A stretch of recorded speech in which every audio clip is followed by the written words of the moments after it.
Ahí tenemos 2 kilos,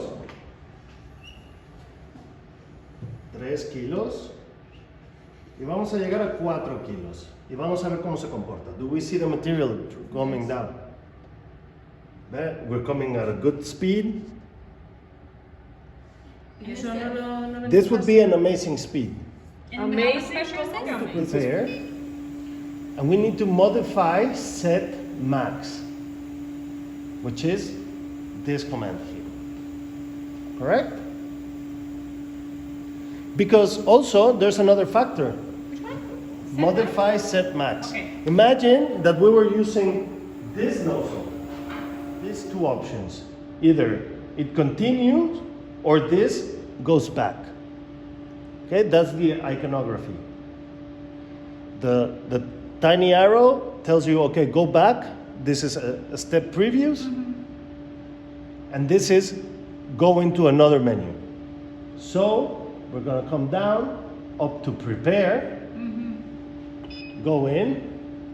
I have another display. And then I go to auto home. Now the machine knows what its limits are. Right? El autohome es el automático. Es el auto home. Es lo... Ok, vamos a imprimir. Entonces, para imprimir, tenemos que entrar al menú y ubicar en dónde está nuestra tarjeta SD que se coloca aquí. ¿Vale? Entramos a menú, bajamos y encontramos la opción Print from SD.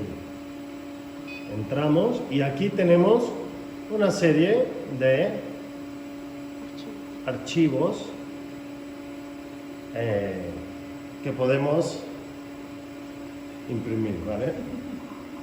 Entonces vamos a ver cuál nos convence, porque estos son muchos que ya están aquí de OLADs, por ejemplo.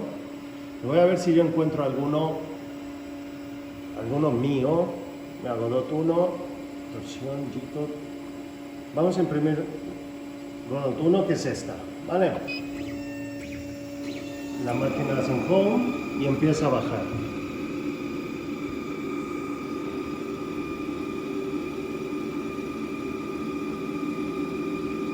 That's like a very Space Odyssey 2001 vibe. Yeah, this is the G-Code that I generate from Grasshopper. Yeah. So I have it very slow. People criticize me over this.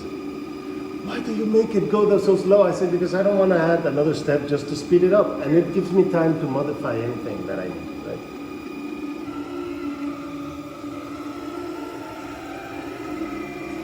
Qué grueso.